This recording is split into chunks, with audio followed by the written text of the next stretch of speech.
Poids, mesure et monnaie. Là encore, il s'agit d'un domaine tout à fait passionnant. Les données dont nous disposons sont à la fois littéraires et archéologiques, mais il faut savoir qu'elles sont approximatives, puisque pour établir des mesures étalons, on a besoin d'une administration centralisée. Ce n'a pas toujours été le cas lors des époques bibliques. Pour utiliser cet outil de manière profitable, je vous invite à considérer l'à-propos contenu dans l'outil. Vous permettra de voir quelle méthodologie a été adoptée lors de l'élaboration de cet outil et quelles références ont été consultées au niveau bibliographique. Là, nous sommes sur le passage de Matthieu chapitre 12, verset 8. C'est un contre-exemple puisqu'il n'y a pas d'unité de mesure, mais une particularité. En effet, le Fils de l'homme est le Seigneur du sabbat. On se servait du mot sabbaton, plus précisément de l'expression parcours de jour de sabbat, pour désigner ce qui était permis de marcher pendant le jour du sabbat, environ 1 km. Ça équivalait à 2000 coudées, selon une source rabbinique. Passons par exemple en Matthieu chapitre 5, verset 41. Là, c'est le 1000 romain qui est évoqué. Donc, 1480 mètres. Si quelqu'un te force à faire 1 km, fais-en 2 avec lui. Vous voyez bien qu'il s'agit d'un peu plus qu'un kilomètre. Ensuite, on peut citer 1 Samuel chapitre 11, verset 7.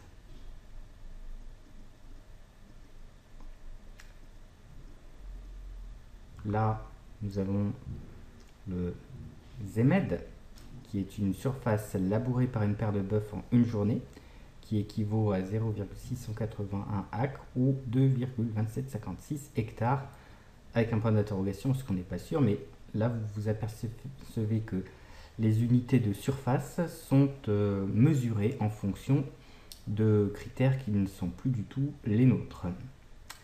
Après, on peut regarder Job chapitre 4, verset 19. Homer. Le Homer, c'était 220 litres.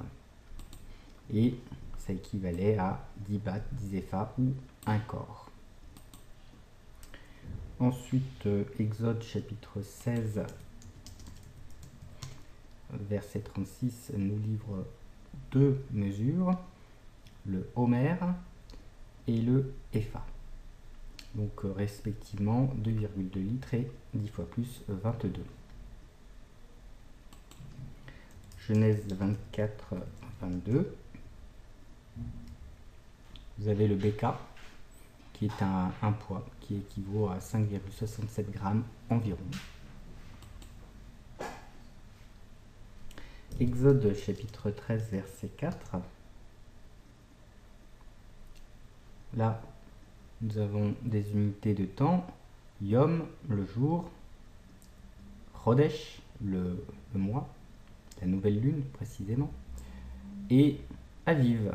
Aviv, ou Aïb, en français, qui correspond au mois de mars-avril.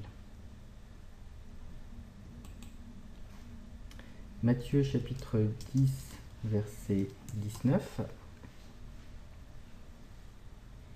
Hora, l'heure, un douzième de jour, un douzième de nuit.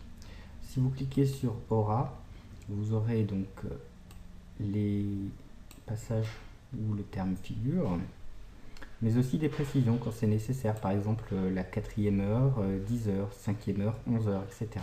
Ça peut servir. Ensuite, Exode chapitre 14, verset 24. Là, c'est la veille. Les nuits pour l'Ancien Testament étaient composées de 3 veilles. Dans le Nouveau Testament, 4 veilles, sauf peut-être en Luc. Actes chapitre 16, verset 40. Phulaké, la veille, donc la contrepartie de l'hébreu. Ensuite, Matthieu chapitre 17, verset 24. Didrachmon, qui veut dire 2 deniers. La didrachme. Un demi-cycle. C'était la valeur de l'impôt annuel du temple. Enfin, Genèse chapitre 23, verset 15. Le shekel, qui équivaut à 11,34 grammes, shekel ou cycle, qui valait 2 BK. Et donc là, vous avez des précisions concernant certaines distinctions à faire entre des unités royales, commerciales, du sanctuaire. Toujours, il faut garder présent à l'esprit que ces unités sont approximatives. Quoi qu'il en soit, cet outil est également disponible hors verset faisant mention d'unités de temps ou de mesure par l'outil poids, mesure et monnaie qui est en bas de page du module par poids, mesure et monnaie.